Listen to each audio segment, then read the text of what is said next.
مجھے آفس کے لیے دیر ہو رہی تھی۔ آج میری آنکھ دیر سے کھلی اور میری نظر جیسے ہی گھڑی پر پڑی تو میں گھبرا گیا اور جلدی سے اٹھ کر تیار ہونے لگا۔ میرے آفس کا باس بہت ہی خڑوس تھا۔ وہ بغیر سوچے سمجھے دیر سے آنے والوں کی اچھی خاصی خاطر تواضع کرتا تھا۔ بس آج میری عزت افزائی نہ ہو جائے، اسی ڈر سے میں جلدی سے تیار ہونے لگا۔ تیار ہو کر میں اپنے کمرے سے نکلا تو ناشتہ بالکل تیار تھا۔ اماں نے مجھے ناشتے کے لیے آواز دی، مگر میرے پاس وقت بہت کم تھا۔ میں جلدی سے ناشتہ پیک کروا لیا اور اماں سے کہا کہ میں آفس میں ہی کر لوں گا۔ بہت تیز قدم چلتا ہوا بس اسٹاپ پر پہنچا۔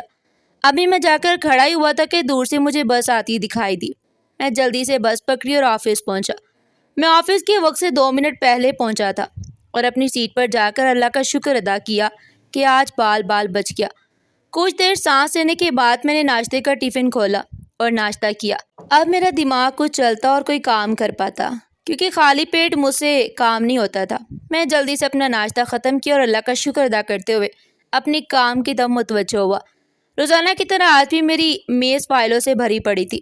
فائلیں دیکھ کر مجھے بہت غصہ آیا۔ اب میں دل میں کہنے لگا کہ پتہ نہیں باس نے اتنا پیسہ کما کر کیا کرنا ہے۔ میں خود سے ہی باتیں کیے جا رہا تھا۔ میرے فون کی گھنٹی بجی۔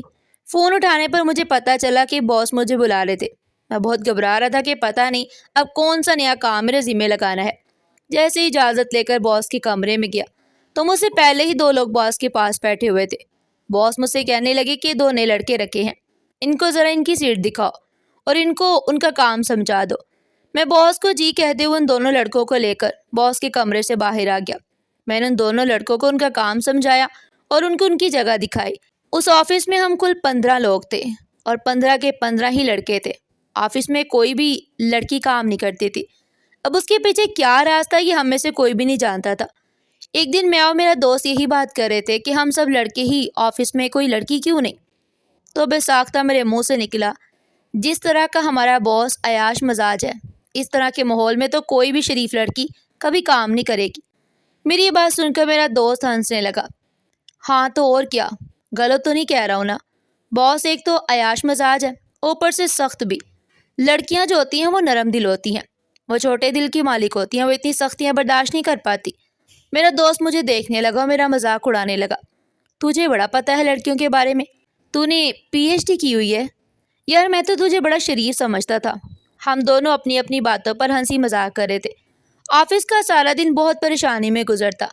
ہر وقت دل کو ڈر لگتا رہتا کہ ابھی باس کے کمرے کی گھنٹی بجے، ابھی گھنٹی بجی۔ ہم لوگوں کے ہنسی مذاق کا وقت صرف یہی بریک ٹائم ہوتا تھا۔ اس میں ہم اپنے دل کی ساری تھکن ایک دوسرے کے ساتھ مذاق کر کے اتار لیتے۔ باس کی ایک عادت بہت اچھی تھی اور وہ یہ تھی کہ وہ تنخواہ وقت پر دیتے۔ ایسے ہی ہمارا کام چلتا رہا اور ہمارا آفس ترقی کی منزلیں طے کرتا ہوا آگے بڑھتا چلا گیا۔ ایسے میں باس کو کام زیادہ ہونے کی وجہ سے مزید لوگوں کی ضرورت پڑی۔ اب انٹرویو کا سلسلہ شروع ہو گیا۔ ہر دوسرے دن کوئی نہ کوئی انٹرویو دینے کے لیے آتا اور ان میں سے کوئی ایک نہ ایک شخص منتخب ہو ہی جاتا۔ ایک دن لڑکوں کی بھیڑ میں میری نظر ایک لڑکی پر پڑی جس کی حالت بتا رہی تھی کہ اس کا تعلق کافی غریب طبقے سے ہے۔ اتنے لڑکوں میں وہ ایک تنہا لڑکی انٹرویو کے لیے آئی تھی۔ مینیجر نے اس لڑکی کو منتخب کر لیا۔ اب ہمارے آفس میں 30 لڑکوں کے ساتھ وہ ایک واحد اکیلی لڑکی تھی جس کو کام کے لیے سلیکٹ کیا گیا تھا۔ پورے آفس میں باتیں ہو رہی تھی کہ کیا ہم اتنے سارے لڑکے ہیں، اور باس نے ایک لڑکی کو منتخب کر کے ہم لوگوں کے لیے بھی مشکل پیدا کر دی ہے، کیونکہ جتنی بے عزتی دیر سے آنے پر باس سے ہوتی تھی، اب سب کو اپنی اپنی فکر تھی کہ لڑکی کے سامنے عزت کم نہ ہو جائے، اس لیے ہر کوئی اپنا آپ اچھا دکھانے کی کوشش میں لگ گیا۔ وہ لڑکی انتہائی شریف خاندان سے بلونگ کرتی تھی۔ اس نے کبھی نظر اٹھا کر نہ کسی کی طرف دیکھا اور نہ ہی وہ کبھی کسی کے ساتھ گھلتی ملتی تھی، بس اپنے کام سے کام رکھتی۔ ہم سب لوگ اس کی بہت رسپیکٹ کرتے، مگر ایک فکر ہمیشہ رہتی تھی کہ اگر کبھی باس کی طرف سے اس بیچاری کی شامت آ گئی تو بہت برا ہوگا، کیونکہ لڑکی ضرورت مند بھی تھی اور شریف بھی، اس لیے ہمیشہ مجھے اس کی فکر رہتی۔ ایک دن جب مجھے اس لڑکی کی حقیقت پتہ چلی تو میرے تو ہوش ہی اڑ گئے۔ میرا نام سجاد ہے، میں لاہور شہر سے تعلق رکھتا ہوں۔ میں بہت چھوٹا سا تھا جب میرے گھر میں لڑائی جھگڑوں کا سلسلہ جاری ہوا۔ میری پیدائش سے پہلے ہی میرے ابا نے میری اماں کو گھر سے نکال دیا۔ میری اماں کے پاس رہنے کو کوئی ٹھکانہ نہیں تھا۔ اماں کا ایک ہی بھائی تھا۔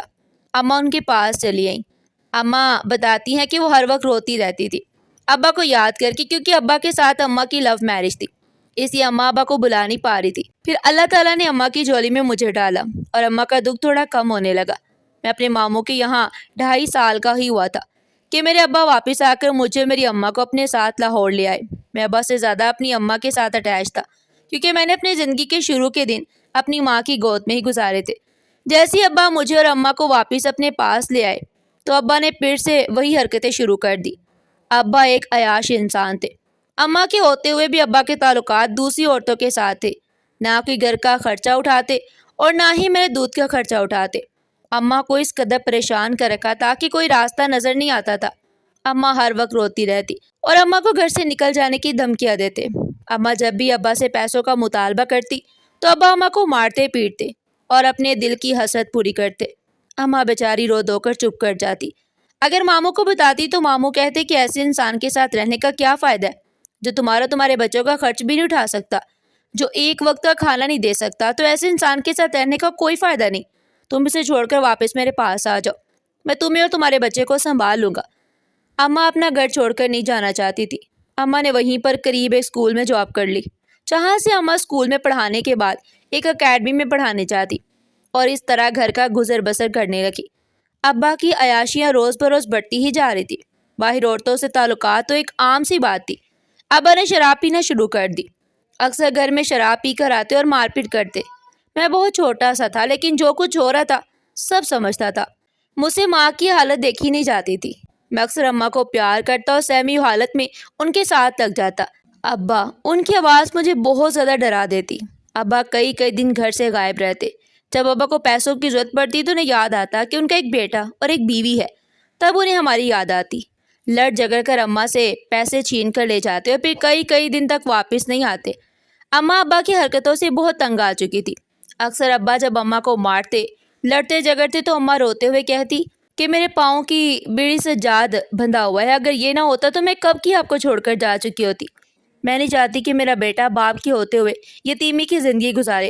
یہی وجہ ہے کہ میں آج تک آپ کے ہر ظلم کو برداشت کرتی آ رہی ہوں، مگر اماں کی کوئی بھی بات ابا پر اثر نہیں کرتی۔ نہ تو ابا کو اماں کی بے بسی نظر آتی اور نہ ہی اماں کے آنسو۔ میں یہ سب کچھ دیکھتا رہتا اور سہم کر اپنی اماں کی گود میں چھپ کر رہتا۔ اب ابا کے ظلم اور بڑھتے گئے۔ ابا نے دوسری شادی کر لی۔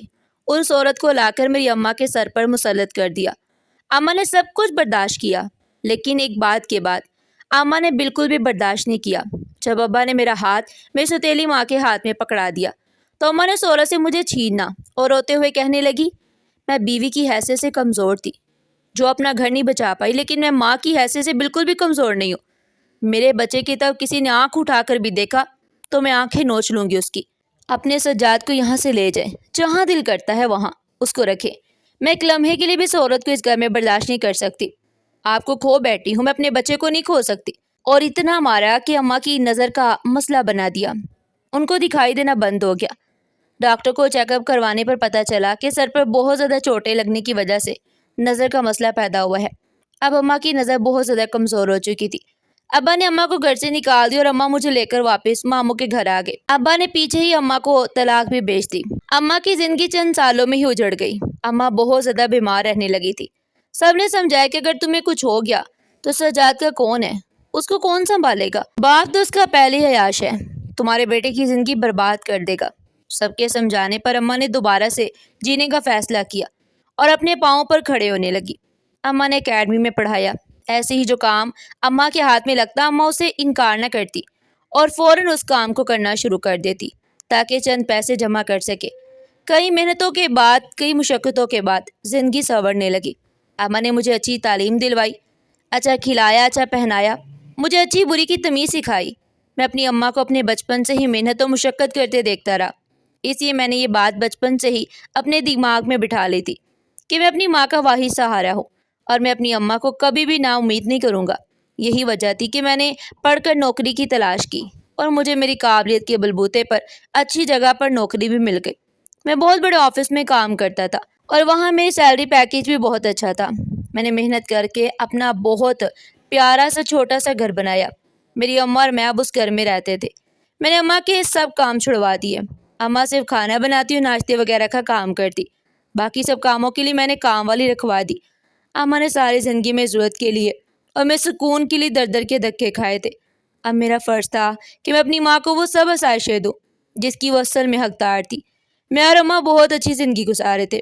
آج صبح جب میں آفس کے لیے اٹھا تو میں خاصا لیٹ ہو چکا تھا۔ اماں نے مجھے کہا کہ ناشتہ کرتے ہوئے جانا، پر میرے پاس وقت ہی نہیں تھا۔ میں ناشتہ پیک کروا لی اور آفس چلا گیا۔ ہمارا آفس بہت بڑا تھا، لیکن یہاں پر کام کرنے والے ہم صرف 15 لڑکے تھے۔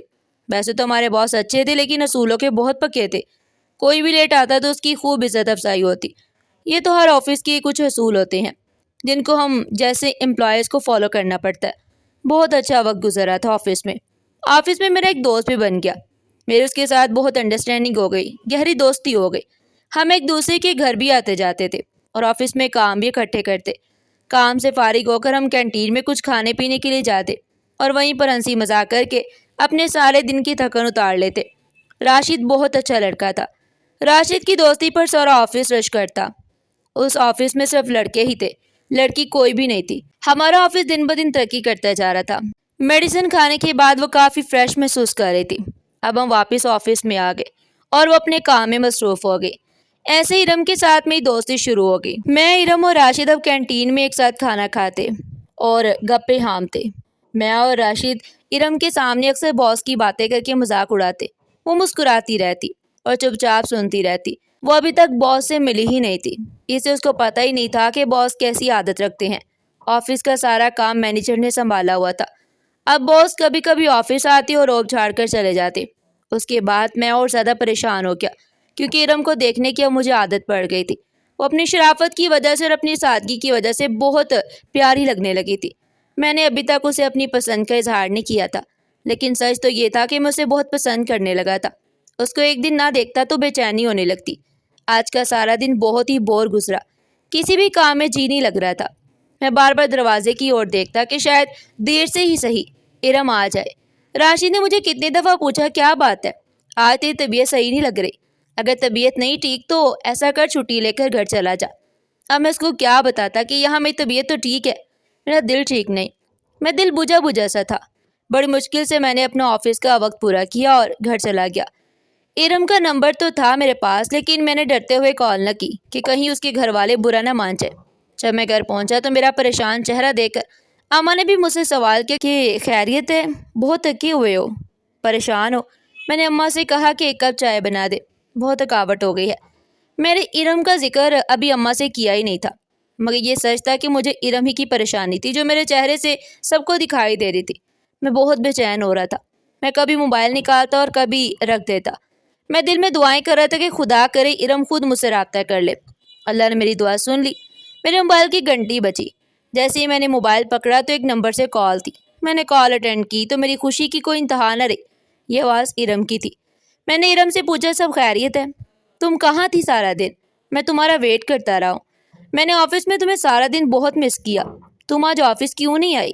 ارم نے مجھے بتایا کہ ابا کی طبیعت کافی خراب تھی، اسی وجہ سے میں آفس میں انفارم بھی نہیں کر سکی۔ میں نے ارم سے پوچھا ابا کی طبیعت کیسی ہے، اگر کسی چیز کی ضرورت ہے تو میں آ جاؤں؟